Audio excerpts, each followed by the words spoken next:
Man, oh man, oh man. Things cannot be any worse for Emmanuel Forbes. Let's talk about it. The way that we live is not for everybody. We're going to run and put our bodies on people in a violent manner.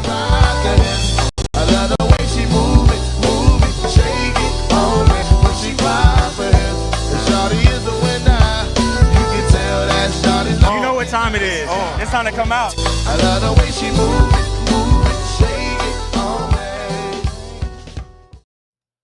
YouTube, what's going on? It's Juan Gotti here. We are the Washington Commanders video, and in today's video, I'm coming on here with the video where we're going to be talking about the Washington Commanders cornerback Emmanuel Forbes, a really bad update on him. So without further ado, let's get straight into today's video. Before we do, make sure you guys go down below, leave a like on this video, subscribe to the channel if you are new, turn on post notifications so you get notified when I upload new videos like this to the channel. We're on the road to 8,000 subscribers, so please help me get there as soon as possible. Thank you so much. Let's get straight into today's video. I first want to start by saying this, and this is real, this is transparent. I don't care how y'all feel. I feel about Emmanuel Forbes, and I may not agree with your assessment or opinion on Emmanuel Forbes. The truth of the matter is I do not have a problem with Emmanuel Forbes. I do not hate Emmanuel Forbes. He didn't ask to be drafted here.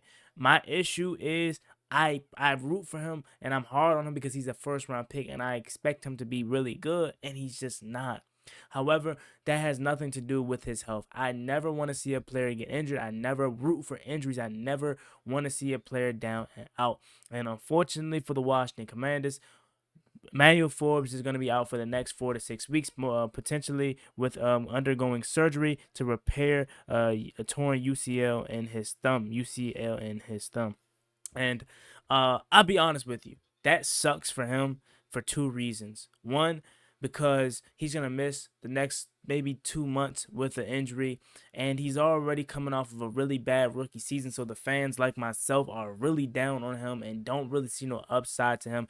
I don't think the coaching staff really sees any upside with him.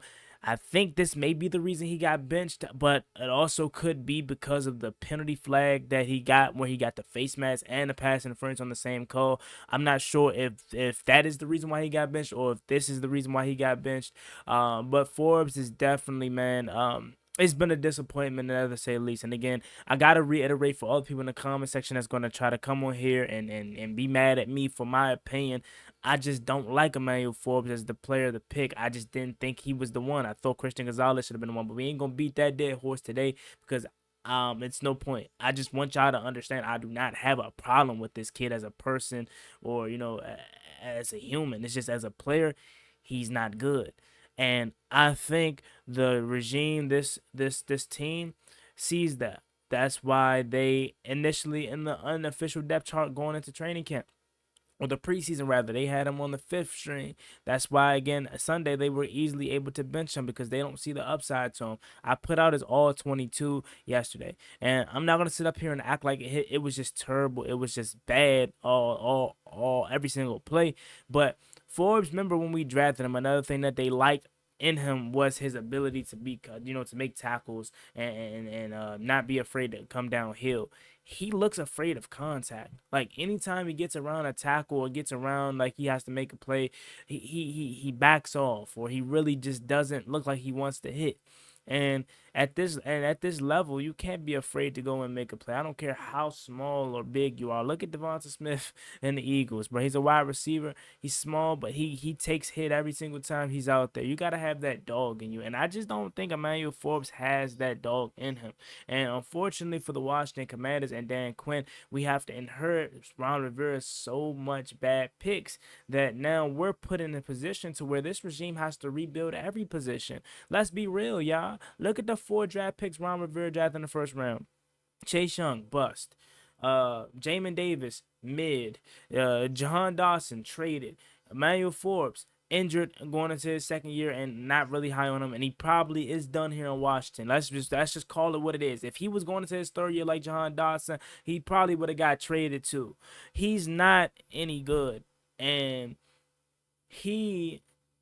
that being Emmanuel Forbes, is just unfortunate because he didn't ask for this pressure. If Emmanuel Forbes was a third round pick like Benjamin St. Juice, I wouldn't be getting on him as bad. Like y'all talk about, oh, it's Juice, Juice, Juice. This Juice is in position all the time. The issue with Benjamin St. Juice is that he doesn't turn his head. And is that a good thing? No, I'm not trying to defend Juice for his actions, but I'm just saying at least Juice is in the play. At least he's battling with Mike Evans and not getting left in the dust. If you turn on that all 22 tape, they had a play to the left side where Emmanuel Forbes was trailing, but the ball was overthrown. If that was a good thrown ball, that would have been another blown assignment by Emmanuel Forbes. Okay, so I don't want people to get up here and just think I'm hating on Emmanuel Forbes.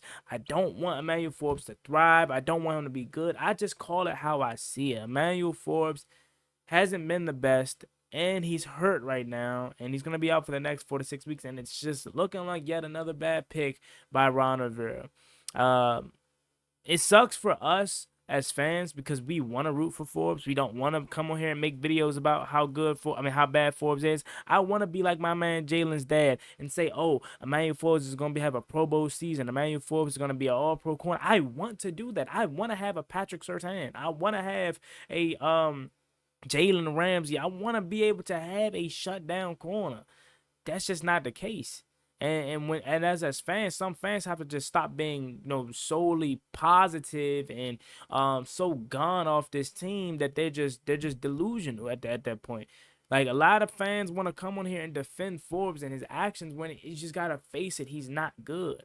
A lot of y'all that are defending Emmanuel Forbes are the same people that wanted Kirk Cousins gone because he wasn't good enough, right? But then when fans was to defend Kirk Cousins and had rightful reasoning to defend Kirk Cousins more than y'all defend Emmanuel Forbes, still y'all like nah, we good. We don't need Kirk Cousins. Now look at us, potentially finally getting out of the quarterback wilderness after 8-9 seasons post Kirk Cousins. So that's why I just say sometimes as fans, we got to understand to accept the reality. I understand. A lot of y'all wanted Forbes to be successful. I wanted Emmanuel Forbes to be successful, but it's just not looking like the right pick. And Dan Quinn and this GM Adam Peters are going to have to inherit that now. They are going to have to fix this instead of building off of draft picks that Ron Rivera had made and it could help us. Nah, we have no picks on this team really that Ron Rivera besides Kwama and that Sam Cosmi that I could think of that are helping us right now. A lot of everybody else either cut, practice squad, injured, traded from Ron Rivera's regime. And it's not fair to Dan Quinn. I mean, Dan Quinn's not making no excuses, but it's not fair to him because Dan Quinn should be coming to a team where he's looking at his roster and he's like, okay, we just drafted the first round corner 2 years ago. Okay, he's growing. He's going to be our shutdown number one at some point. Oh, we got a receiver we just drafted in the first round. Okay, he should be there to help out Terry McLaurin, number 2 option to Terry McLaurin.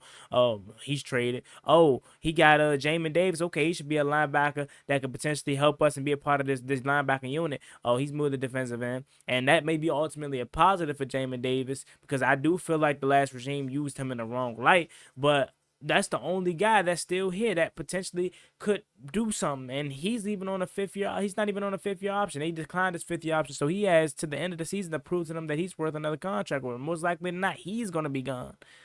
And then you have this past draft pick, you have the last draft pick in Emmanuel Forbes, hurt. Had a really bad rookie year, come in first game, get hurt. Now he's missing 4 to 6 weeks.